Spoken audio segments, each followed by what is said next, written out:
They out here stealing people food stamps. Let's get into it. Fill out. A DHS supervisor and her daughter could face up to 20 years in prison after investigators say the two were part of a SNAP benefit fraud scheme. 12 News reporter Alex Torres-Perez joins us live now to go over the allegations. Alex. Well, Kayla and Kim, the DHS supervisor and her daughter are accused of stealing the personal information of hundreds of people to access their SNAP benefits and use them to buy groceries. Surveillance footage from several stores across Rhode Island captured the moments federal investigators believe DHS supervisor Nadine Jean Baptiste and her daughter Octavia Baptiste purposely use others' EBT cards to buy their own groceries. The Rhode Island Office of Internal Audit started looking into the matter last year after receiving complaints on their fraud hotline.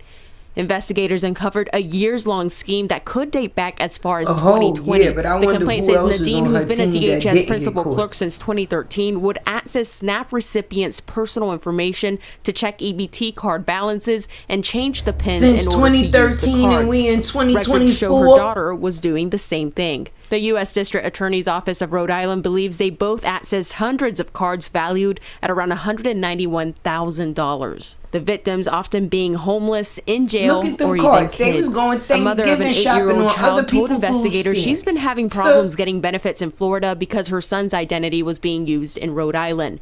Nadine and Octavia are each facing a number of federal charges, including aggravated identity theft and illegal acquisition or use of SNAP benefits. Nadine appeared in federal court after being arrested at work Tuesday. An arrest warrant is still out for her daughter, Octavia.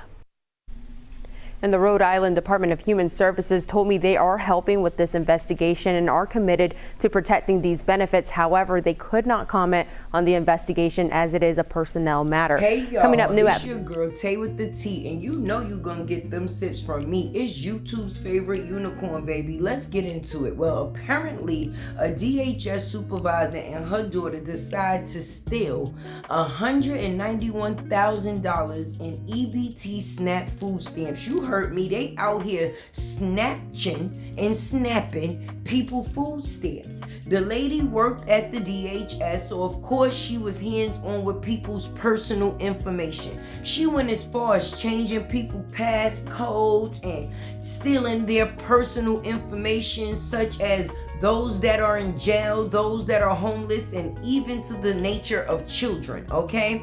There was one lady that was in Florida that could not get approved for food stamps because her son was collecting benefits in Rhode Island. Why would her son be getting benefits in Rhode Island if she lives in Florida and he's a minor, right? Which put in the situation is really sad because a lot of low-income families depend on SNAP EBT to be able to feed their families from the month-to-month basis, basically. So when you have someone that's working within the system, robbing the system, taking away from people that already have less than already, it's really sad. And then for her to bring her daughter in on the scam to basically continue scamming more and more people. $191,000 in SNAP food stamps. That is crazy.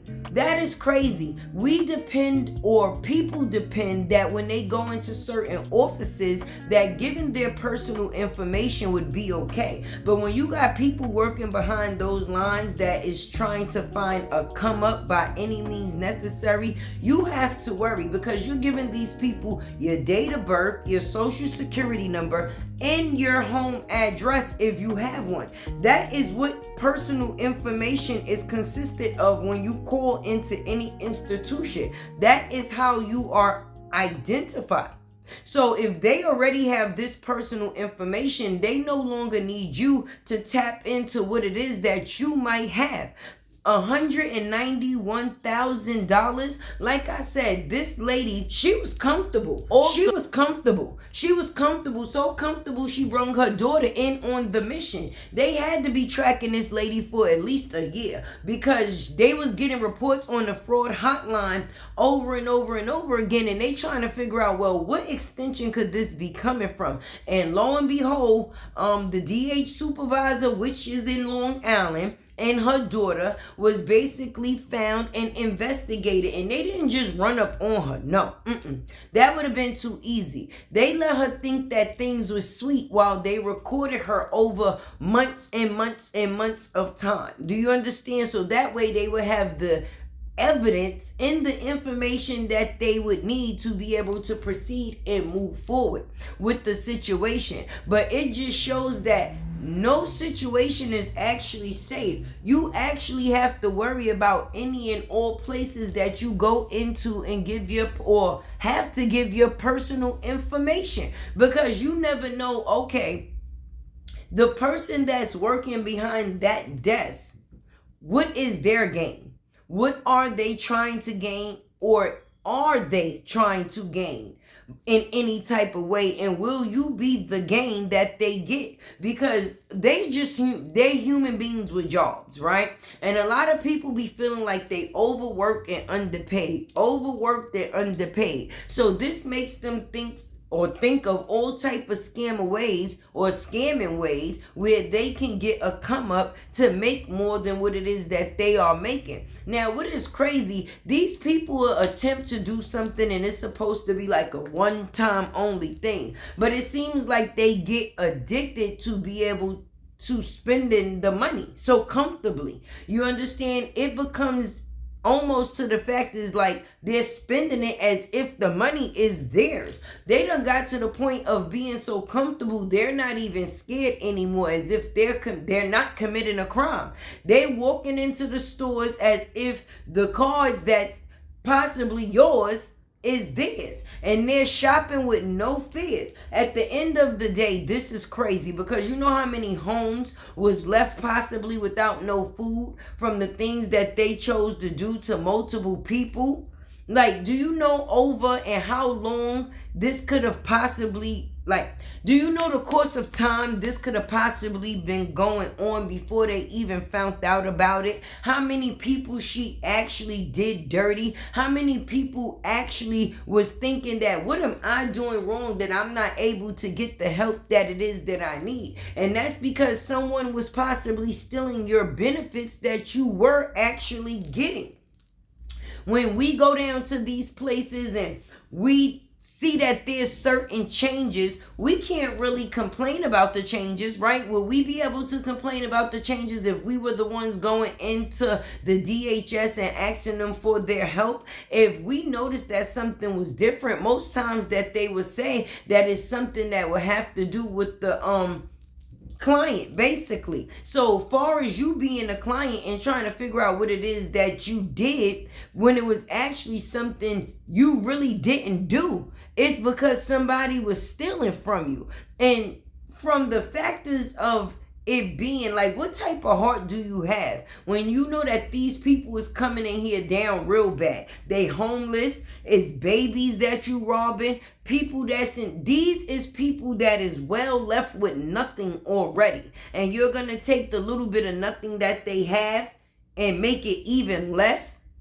I mean, it's sad to say the less. So now her and her daughter will be in jail serving some time. And I think that indeed this is something that they deserve. Because when you put other people in harm's way for something that they had no, how can I say, knowledge of, baby, that's crazy.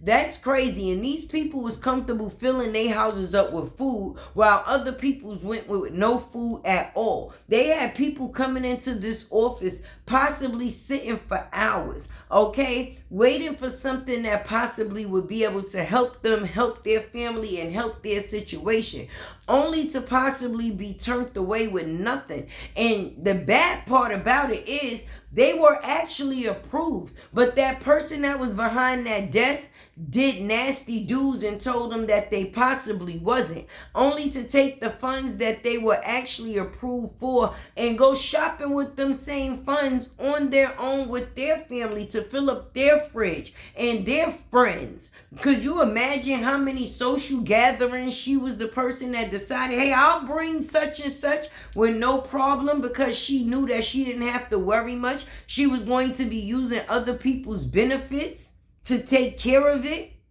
Like, this situation really got me feeling a certain type of way, because Trust is really on a thin ice these days. And when you have no choice but to handle your business and go into certain governmental offices, and I'm not even only talking about the DHS. Look at how many offices people go into and they request your social security number, your date of birth, of course, your home address, of course. And these are things that you would have to give to them for them to be able to possibly help you the way that you are asking to be serviced, or search whatever it is that you are needing to be searched. And when you leave that establishment, you never know if your information was copied and the things that possibly could have been done.